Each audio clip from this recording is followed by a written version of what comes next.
Okay. Good deal. Welcome back, everybody. It is Friday, so we're doing another Lifecycle Insights Friday workshop. We're going to have some pretty open conversation today about things that we're hearing in the space, and I've started to put together some of what I hope you will see value in, and then I'm going to be looking for feedback and some of what you guys are thinking and what you guys are hearing in the space before we release some new content inside the platform that we hope you will get a lot of value out of. So before we go there, housekeeping items. As always, new to Lifecycle Insights every Wednesday, 1 o'clock Eastern. If you're new to the platform, make sure that you reach out to us and make sure that you have your invites to new to Lifecycle Insights. We're happy to spend some time with you, helping you get off the ground and get the most out of the platform. Next week, I will be traveling. And after everybody got COVID at ITNation Secure, I'm not really sure I want to be traveling, but I will be traveling. So I'll be at Jim Kernan's mastermind group in Chicago from the 22nd through the 24th. And then we got a bunch of other events coming. Marnie, I still think we have 9 or 10, maybe 12, but through the end of the year, it's a ton. So we'll be at Build It up in Jersey City, New Jersey, July 27th through 29th, because it's not hot enough now, and Jersey City and New York are fun when it's stupid hot. Then we're going to do CompTIA and back in Chicago for CompTIA in August, ITNation in December, in November, DataCon in September. We'll do Big and a couple of 7-figure events before the end of the year. I'm sure I'm missing some, but I'm not sure which. So that's that. Marnie, you're muted, but I don't know. There's too many of them to count. Yeah, there's the other 7-figure and Evolve, but you pretty much got it. Right, yep. A couple of Evolves, got it. One more reminder: you must not work this weekend. You have to take time off. All the dads on the call, happy Father's Day. We're giving you the gift of some freedom. Yep, our developers don't love their children, and they're going to work on Saturday so that you guys don't have to. So Saturday night we're going down for maintenance for a couple of hours. They're doing some security upgrades to the database, so we will be down for an extended period, 8 to 12 Eastern. So just be expecting that. That is all. Uh-oh, we got chats already. This can be fun. See how many tickets I can put in. If you put in tickets while drinking bourbon, they're probably the most exciting and entertaining tickets we get. So we found this image on social media, and I don't know who to credit it to. I don't remember who we stole it from, but we came up with this image from social media, and ConnectWise is basically saying there are, and I think that's Craig Fulton presenting at ITNation.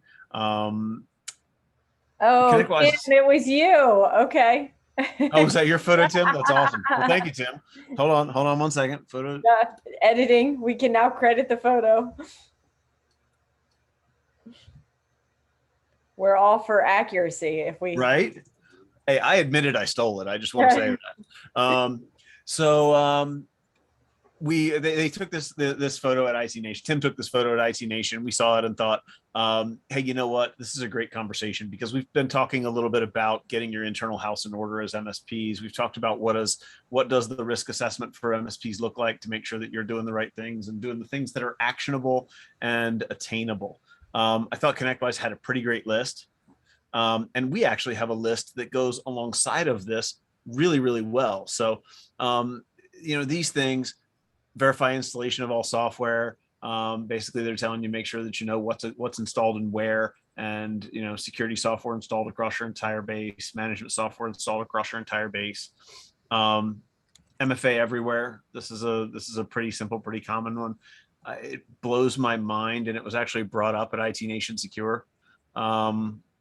Ryan Weeks was standing on stage talking, and he gave everybody an instruction. And he says, I just want to point out how many people I saw open up their laptops. He says 80% of this room just opened up their laptops and logged into them without ever pulling out an MFA tool. He's like, we have to lead by example. So I think every one of us should be looking at what the right solution is, whether it's Duo or something else, to make sure that MFA is on all the tech laptops that have all of our access to all of our tools. Change access or change passwords for network devices and require MFA where possible. This one's interesting to me, because when we start talking about requiring MFA on network devices, how many folks use a network device that you can log into without MFA because it doesn't support it, right? There's a lot of network devices out there that don't even support an MFA solution. And that's just an interesting conversation to go look at what our stack really includes, and if we should be raising the bar a little bit, or if there's a point at which it's just an acceptable risk for price control concerns. Remove internet facing management consoles. If you've got anything that's got its management console looking at you firewalls pointed at the internet, it shouldn't be there. I've heard things as crazy as VMware instances with management consoles pointed at the internet. Certainly that's as bad or worse than 3389 on the internet. Verify completion of security awareness training. That's something we should be looking at internally as well as at our customers. I know at my office, that's great, Kirk, because that means they get to you before they get to me in their port scan. So we were really bad, and one year I just finally lost my temper and said, we were going to force people to take their security awareness training, and we used to sit people down at lunch if they hadn't done it and make them take their security awareness training. So, but I know internally we can be really bad about doing all the stuff we ask our customers to do. This is a great example of it. Document and train for reporting of suspicious activity. It's really interesting to me how few folks have any kind of training on what to do if you see something that doesn't pass the sniff test, right? We used to get a bunch of emails to the help desk, whether it was related to our product, our tool, or not. We always tried to tell people, call us regardless. We'll help you find the right answer. But I don't think we did a whole lot of training. Our whole training process was just, when in doubt, call your MSP and we'll give you guidance. If anybody's got something, see something, say something, or see something, if you want. It's just like security at the airport. It's just like the TSA. It's just like anything else.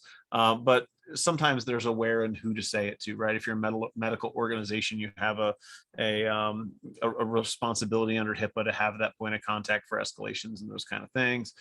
Depending on who your organization is and how you're built, you probably have different responsibilities, and we should be helping our customers train on that. But we should also be doing it internally, right? Assigning incident response personnel internally and making sure that hat is placed firmly on one person's head. Implement SIM for additional visibility. Of course, we're talking about internally. It's really easy to say we don't need it internally. We don't make the dumb mistakes our customers do, but I can definitely see SIM being something that we should have deployed on our internal hardware. Test backups, put versions offline monthly. Hopefully you're using a product that does the offline monthly thing for you, or some sort of an air gapped version. But I will say it's easy as MSPs to forget to test it or to not get around testing it. We should be doing the testing for us and our customers. Trying to get my customers to do training is like herding cats. Yes, we'll try and get them to participate in a backup and disaster recovery test, because that's even worse. But it's definitely something we should do. It is super exciting to go through and run through a DR test to find out halfway through somebody doesn't know how to recover the critical database, or a machine blue screens when it comes up, or once something comes up, it's not connected to Active Directory and you can't use it anyway. So there's a lot of interesting things that we learn as we go through DR tests. Certainly do them yourselves before you try and train your customers on how to do them, but include your customers in the process. When you do the client facing ones, we've talked about this on this call before. And I feel like I've said it 100 times, but somebody probably hasn't heard me say it yet. And I'll pick on somebody just because a real world example is always better. Craig, how many clients do you have at your MSP? Craig's hunting for his mute button because I called him out. Sorry. So, boy, picking me. I haven't been in this meeting in months, and this is the thanks I get. It is. No, I mean, we probably got about 75. Okay, so 75 clients. How many engineers to support them? 5. So 20. Including my business partner and I. Okay, so including your business partner, that's 15 clients per technician if you get a Kaseya-like event, and all of your, or 15 clients per technician if you have a Kaseya-like event. Like those numbers, that math doesn't work. And if I picked anybody else here, the numbers probably only get worse from there, right? It gets to 20 clients per, 22 clients per, especially as somebody goes, oh, well, I don't even have access to all that stuff anymore as an owner. Like, I'm pulled out of it now. Testing backups is huge, but teaching your customers their part of the backup process, of the restore process, is equally important. And it's something that Dado and Ryan Weeks talk about, in that once you, maybe it was one of the backup vendors we talked to that talked about this. Marnie, who was the guy that presented with us at the 7-figure thing? Who was that backup provider? Probax. Probax.io there, who talked about it. I like to give credit where credit's due. Probax gave a great example. They said, if you're trying to get 15 customers connected to data that you had to restore into a cloud DR environment, imagine having to, that one technician trying to connect to every computer at 15 customers and teach the user how to connect to a VPN connection, or, build out whatever connection, change whatever DNS they've got to do whatever monkey magic you have to do to make your line of business apps now point to where you got to go, or to RDP into something that's where you got to go. Even if you can get the backups up, you don't have the manpower to connect everybody and to get this done in a timely fashion. So we really should test this internally and make sure that we know how it works. And then have the conversation. Yeah, it does have a huge RTO. Eventually we'll get to it. But it really makes sense to train our customer on, in the event of an emergency, here's the steps that you need to take, and your people are going to have to help in the process. Right. So there's always some of that makes sense. And walking through it on your side, making sure you know what it feels like, making sure your techs know what it feels like, so you're not learning on the fly, hugely advantageous. So that's definitely something that we can do today. And then review policies and procedures. Tim had a huge talk about policy, procedure, all that kind of stuff when he was on his call yesterday, talking about policy and procedure and exactly how this applies to all your clients, how you keep it in sync across all of your clients, how you make sure you update it across all your clients. Well, I'm more worried about the fact that MSPs probably haven't updated their policy and procedure in forever. No, Tim's taking credit for where credit isn't due. Just kidding.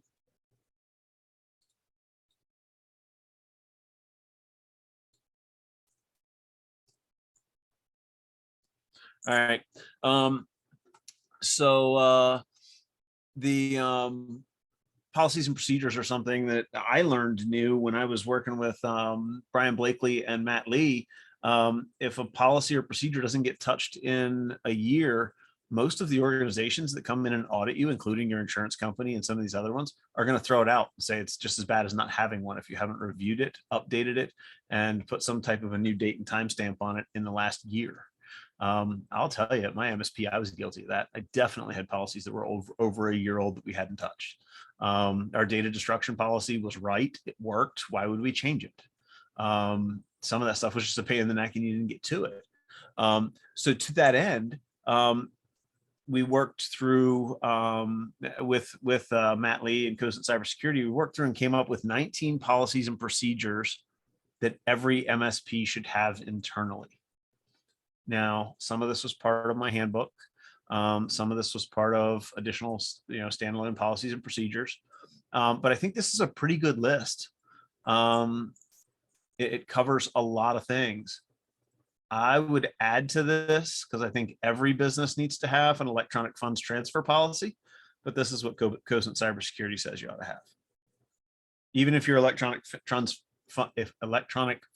transfer policy, lots of words on a Friday, even if that policy is one word and the word is no, every MSP should have that policy, right? What's to help the girl who works in accounting from getting fooled and wiring money to someone? And I talk about this all the time, but if you're the same updating frequency should happen for the assessment we're running as well. I agree with that, Andrew. The assessments have to be updated on a regular basis because life changes. It definitely is a thing, and some folks are updating them as often as monthly. We've talked to some folks who do a small one quarterly or really small ones monthly. I've talked to folks who do a big one once a year and then some small ones throughout the year. There's a lot of different methodologies on that, and I don't think any of them are right or wrong. Each of you runs your business very differently.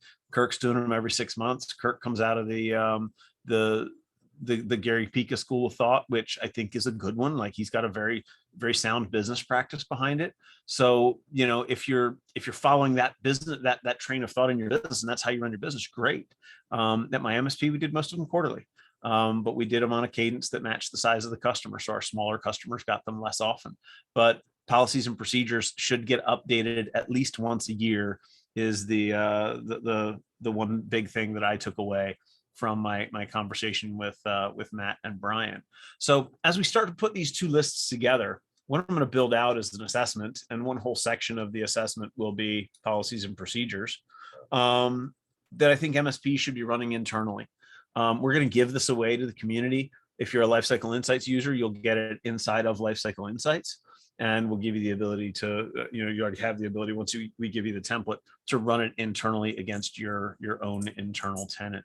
But how many of you guys are doing internal QBRs? Anybody?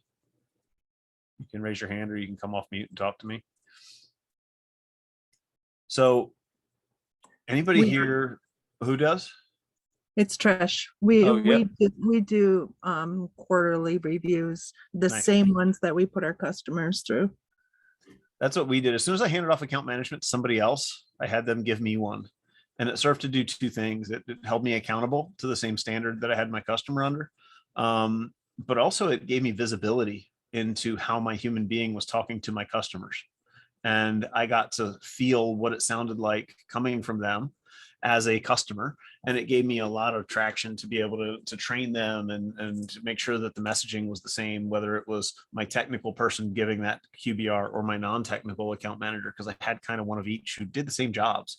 And it was really interesting to see the difference there. But when they give you your first QBR, if you're the owner, they're going to hold your feet to the fire a little bit, right? They're going to make sure that you're doing all the things that you need to do, that you ask your customers to do. So I think it's really interesting.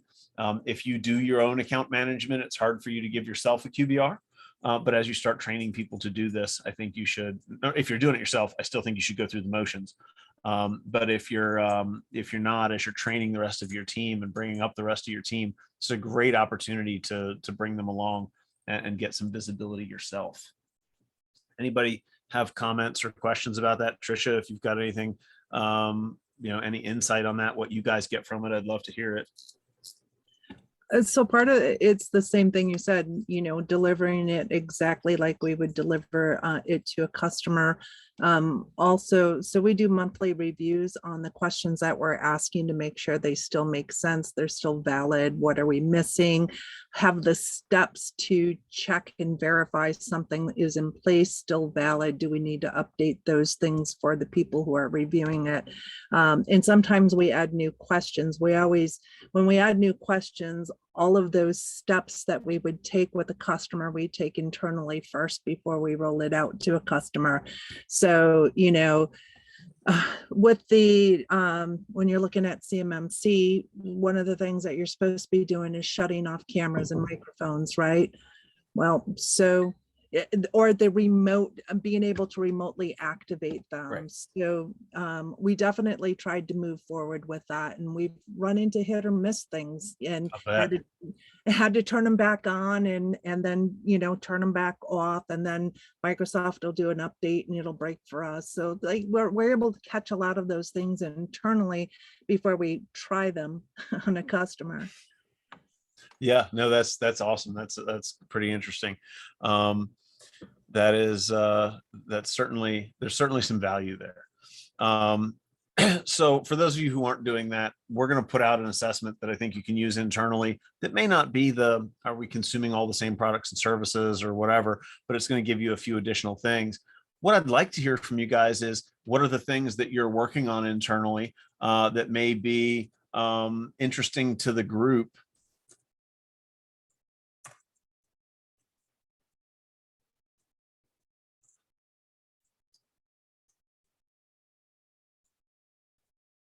And I think this one's interesting. I hadn't dug into that portion of CMMC yet, but that one's pretty interesting. Is everyone familiar with the term STIG? I am not well versed in that. I would call this that's not even the right phrase. STIG is wrong. Tim, explain the phrase STIG. Yeah, It's not software really technology. GPO, is it? Well, I mean, you can use GPO to manage it. I actually have a tool. I mean, I can give a shameless plug to Sention that helps manage your software technology implementation group. So, like, for example, automatically lock the screen after X number of minutes. Yep. For example, have a login banner on all of your machines and deployed to all of your machines. I mean, I could get into a very technical and long, drawn out conversation, but I'm not gonna. But what it boils down to is system hardening, right? Having and it's system configuration hardening, really. Having secured baseline configurations. And that's really what it's about, deploying the same baseline across all your machines, making sure that the SNMP 1.0 and 2.0 are disabled, those kind of things.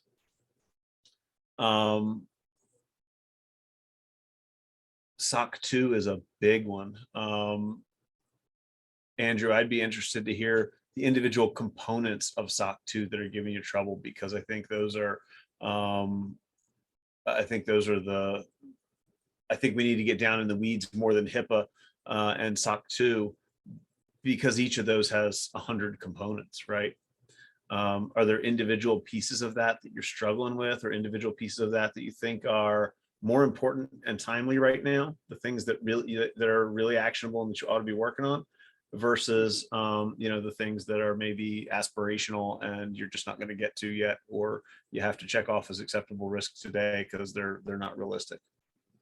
Yeah, the biggest thing I know that we're working on is least privilege. So going through all of our different tool sets, making sure that we do have that least privilege for every user group in all of our tool sets. And we're a ConnectWise shop, so we have manage, we have automate, we're rolling out RMM, we have AVIC for network monitoring, we use Cell, we have Bright Gauge, so we have IT Glue for our documentation. So it's really like the biggest thing is really just that dedicated resource who has the privilege, who is that higher billable person. And so it's really just that time, to get through that stuff. But, we've been working through it. I think we are certified. It's really that, we've had the policies in place, we're showing them, and it's really just that yearly update from my understanding. So, but I do know that the least privilege is, it's a big thing, especially for us when we do provide access to some of our managed service clients that would like to have access to like automate or connect. We do provide them access to that. So it's very segmented, and we were able to work that out. But being able to go through and say, yes, we do have least privilege on everything. Yeah. Yep. And that one's super important. And I think, there was something, I forget where it was, we were talking about it, whether it was on social media or whether it was a Slack channel or something. They were talking just the other day, somebody asked, have you figured out how to automate all of your QuickBooks updates? And that QuickBooks alone makes least privilege a nightmare. If you haven't found products like Auto Elevate, they can really help you manage least privilege, lock down users, and still give them the what they need to do their job. Trisha's right, maintaining it is hard, probably harder than setting it up, because it's easy to take everybody out of the box, and then they get the checkbox gets rechecked the first time somebody complains. So that one gets really interesting really fast, and it's hard to manage, it's hard to maintain. Tim brought up the data flow diagram. If you guys have heard me speak, I think it's super important for you guys internally to have a data flow diagram, not just for ConnectWise and IT Glue and all the things that are integrated to each other, but even for the little things, and I said the little things, and that's not what I meant. Even for the lesser considered things like payroll data and employee data. How does that data move around throughout the organization? Do you send it out to your accountant? Do you send it out to Gusto or to ADP? And what happens with it after the fact? Does it come back to you somehow? And where does it live when it does? You know, those kind of things are super important. And I think, you know, your user data is super important where that's concerned.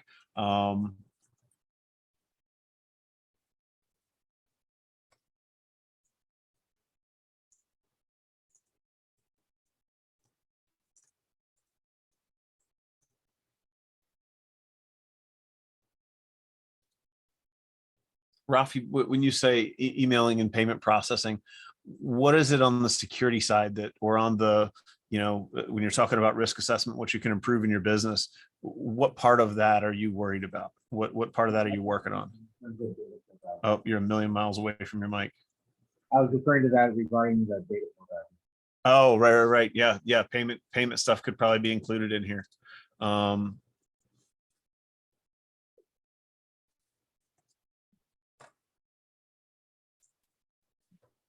It's easy at first just to think about, you know, what happened to my client's backups, what happened to my, you know, the data that's gone back and forth between some of these other tools. But you're right, that's another one that sneaks by.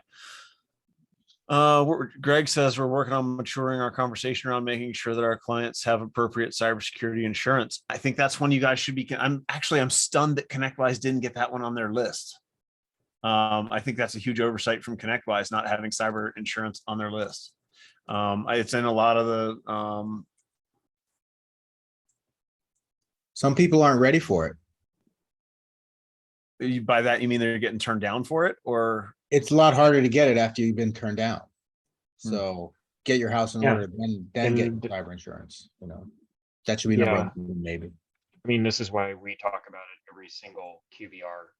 We've got about 5 or 6 questions dealing with cyber liability, and now we're adding in the incident response plans because more and more cyber liability insurance is requiring an incident response plan at the very minimum. And I finally found a group that's doing ours and then is giving us a discount for doing it with our clients because the tool set's going to be similar. nice. That's awesome. Is that so? Basically, what they're telling you is they're going to have to do less Right. on the back end to what's the word I'm looking for? Underwriting. Their underwriting process is easier because all these come across the same. Yeah, I mean, we're paying about 5,000 for ours to be done for cyber response incident policy, and then they're going to charge us about 1,500 per client, so we'll upcharge that to probably about 2,500, 3,000, which is a lot less than what I've been quoted by other firms, which is like the $10,000 to $15,000 range. So That's awesome. yeah, Some folks may reach out to you to talk about that one. I'm just saying. yeah, I'm, you know, it's hard as an MSP to find good incident policies. With, you know, you basically need somebody full time to do that we didn't have. Well, and that's why we ran that boot camp. I mean, we did a whole boot camp Right. around it, and Matt talked about it. And incident was probably one of the hardest ones to do, just because it's the most detailed and it's got the most moving parts. So there's a lot to it.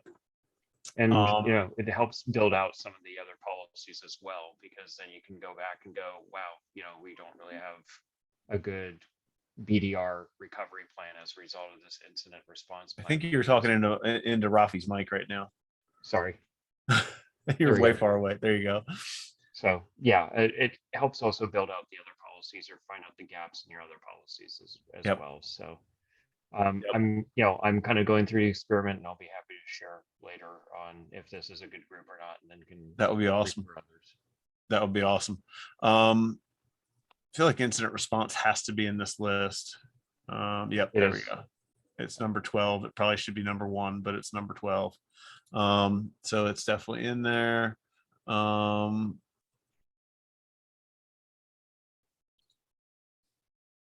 So, you know, gap analysis against risk management frameworks, I think, you know, at the very least, that's a huge undertaking. That's as big as doing HIPAA or any of those. But maybe the answer is simply identifying the risk management framework of choice that you're going to use, right?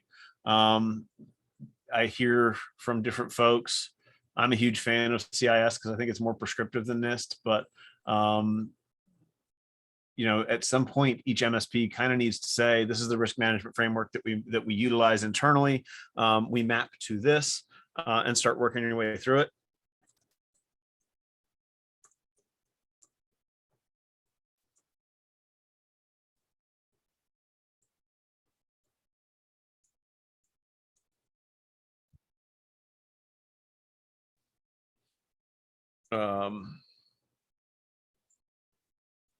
I guess it's gap analysis. I was trying to not use fancy words, but and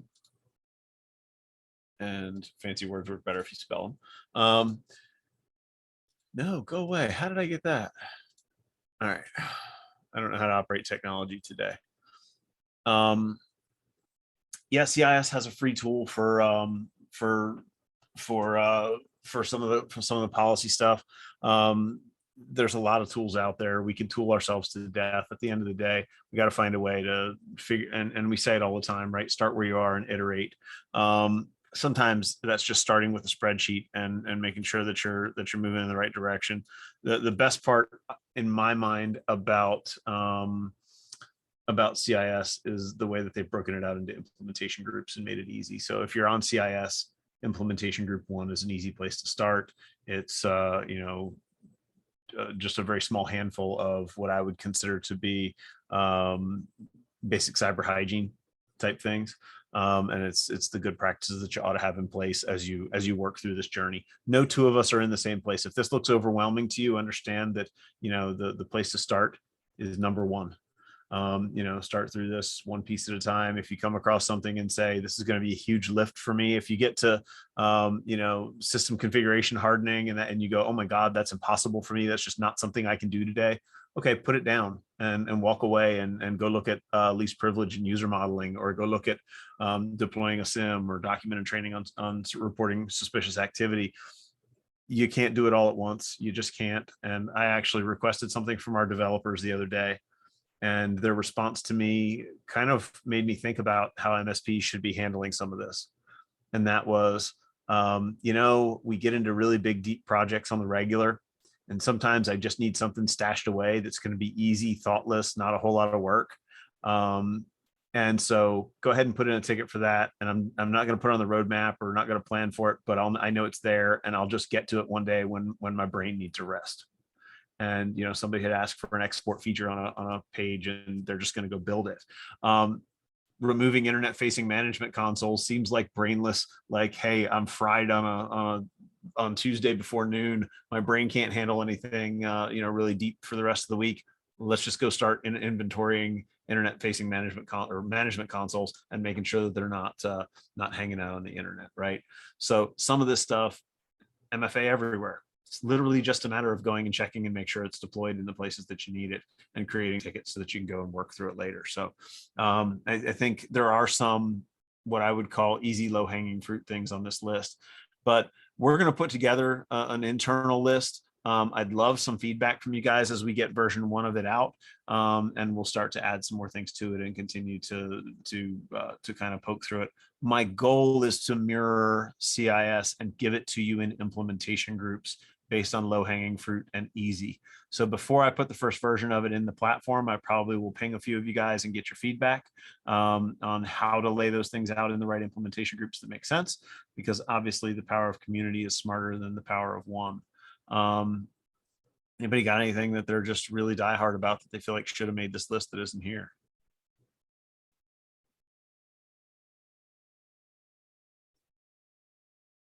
No.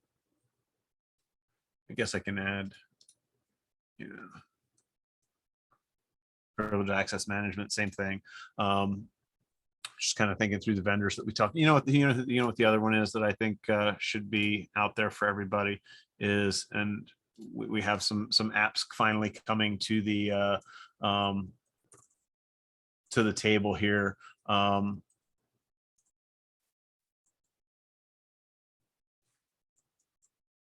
And stage 1 might be monitoring, stage 2 might be backup, but that's kind of an interesting one.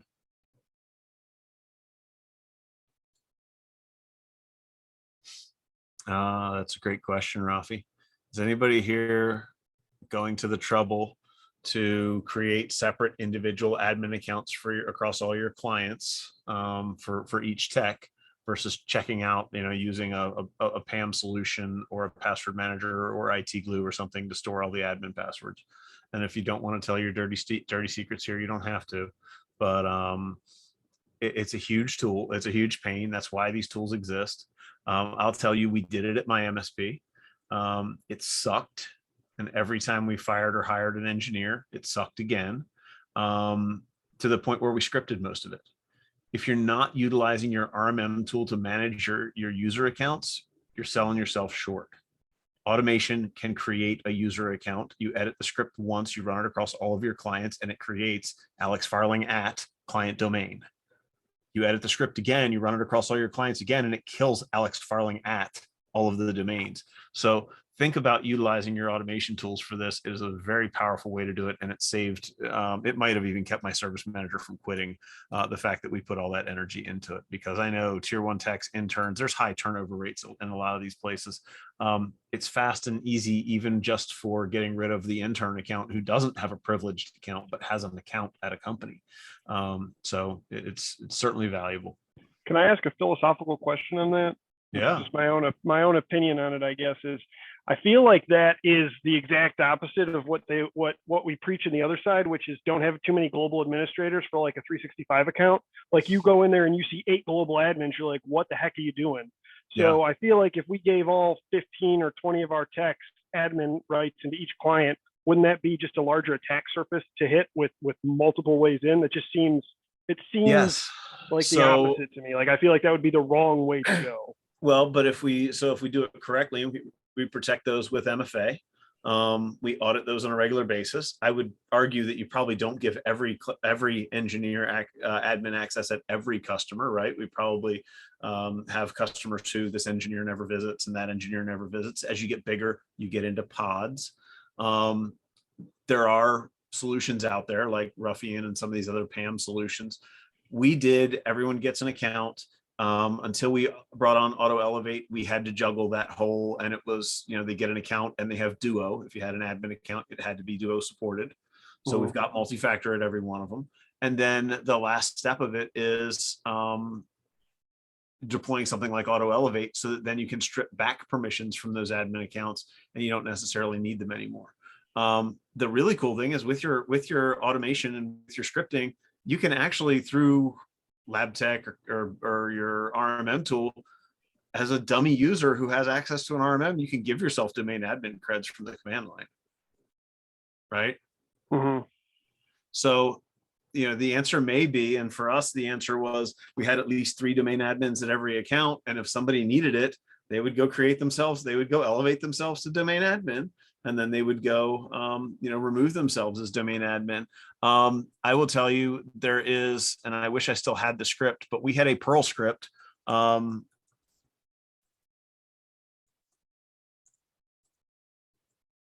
We got an email to helpdesk@delawaremicro.com anytime an admin logged into anything. Does everybody have some sort of a notification on admin login?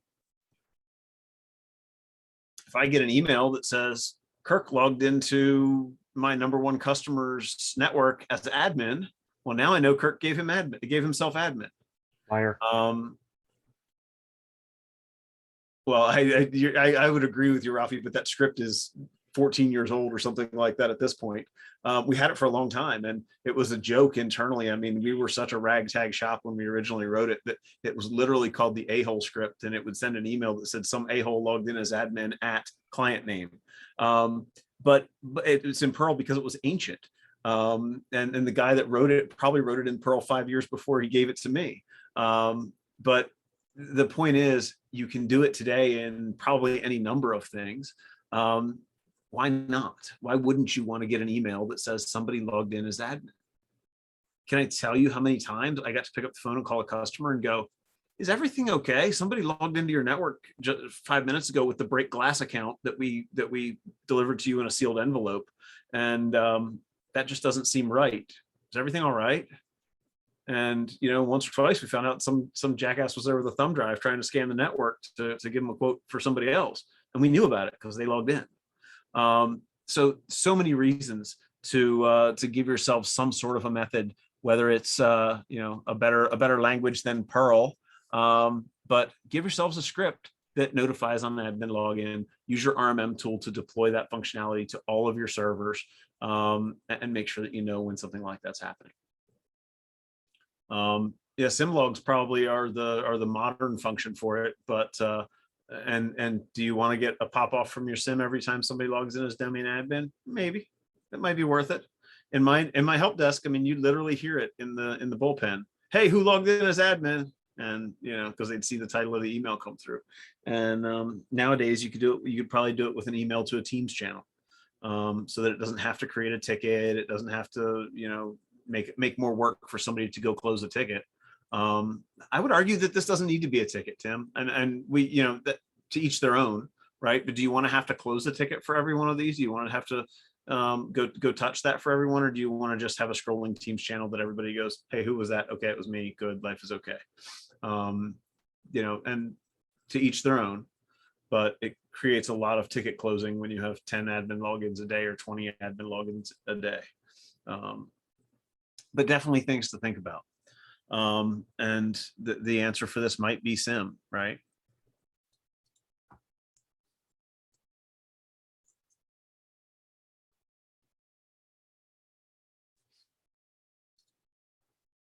We didn't have SIM fully deployed at my MSP. We used Rocket Cyber for a while, and we had them gathering logs on firewalls and some other things, but we just never got that far. It was a lot of work, and I think there's better products today than there were when I had my MSP. But you know, as you guys get into higher and higher levels of compliance, they're absolutely required. All right, so we're going to start to build this. We're going to bring this back to this group every couple of weeks until we feel like we've got something really right. I'll give you guys CSV versions of it as we play with it if you want to play along at home, or if you've got something valuable you think you can add to it. But definitely interested to see what you guys think as we work through and build it out. Open to questions, comments, anything like that. Otherwise, Marnie, do you have anything else for us? I do not, other than the friendly reminder that maintenance update Saturday night. Hold on. We'll close right here. Maintenance window Saturday night. And then to all the dads, happy Father's Day again. Happy Father's Day. Hope you're treated well. Thanks, guys. Absolutely. Everybody have a good rest of your week.